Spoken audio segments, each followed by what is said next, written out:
Kayo po ba mga bossing ko ay problemado tungkol sa usapin ng pera? May tuturo po ako sa inyo po mga bossing upang sa ganon, kung ano man po yung pinuproblemang nyo po yan ay masolusyonan. Isusulat lang po natin dito ang lucky number natin mga bossing. Lahat po ito ay swerte po ito, panungkit po ito ng swerte mga bossing. Ito po mga bossing ko ay number 7. Tatlong number 7 mga bossing ko ang inyo pong isusulat ngayong umagang ito or kung kailan nyo ito mapapanood mga bossing.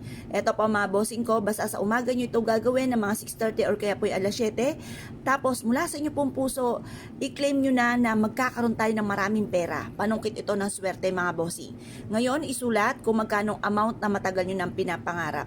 Halimbawa po mga bossing ko, ang matagal ko ng pinapangarap ay 5 million. Ayan. Walang masamang mangarap mga bossing. Yan, positive lang, magkakaroon tayo ng ganito bukod sa ating sipag at tiyaga. Tapos, sabihin nyo rin po dito, lagyan natin ng star ng pentacles. Sabihin nyo rin po dito, pentacles uli, na malaking bahay. Magkakaroon ako ng malaking bahay. Malaking bahay. Tapos, wish nyo rin po dito na magkakaroon ako ng negosyo, magkakaroon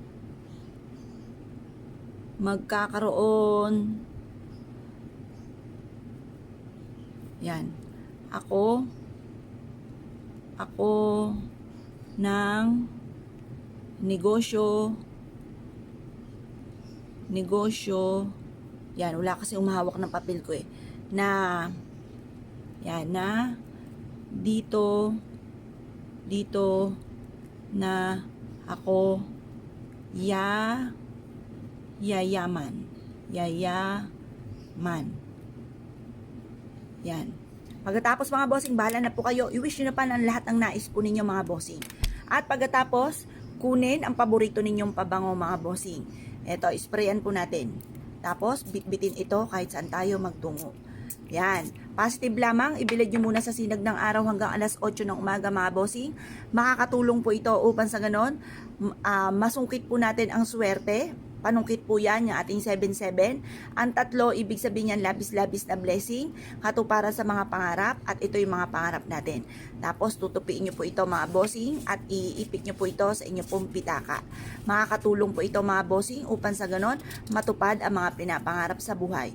Ito po isa sa mga sikreto. Huwag nyo ito ipagsasabi, upang sa ganon, matupad kaagad ang inyong kahilingan.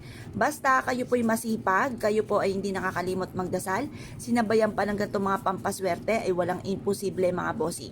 Eto, ilagay nyo na po ito sa inyo pong pitaka at ang dulot po nito ay napakaswerte. Ngayon po mga bossing, basta sa umaga nyo ito gagawin, huwag kang gagawa ng ganito sa hapon dahil maaaring ma-reverse ang mga kahilingan ninyo. Instead na magkaroon ng pera ay kahirapan. Kasi ang lubugan na araw sa kanluran, sunod yan ay tagdilim. Ibig sabihin po niyan, negative po yan. Kaya dito tayo sa may silangan. Yan pong oras na yan ng mga 6:30 or kaya alas 7, pagsikat ng sinag ng araw, at ang alas 8, never ending luck mga bossing. Ayan, kaya kung kayo pinaniwala at nais itong gawin, ay siya mga bossing, good luck po sa inyo po lahat.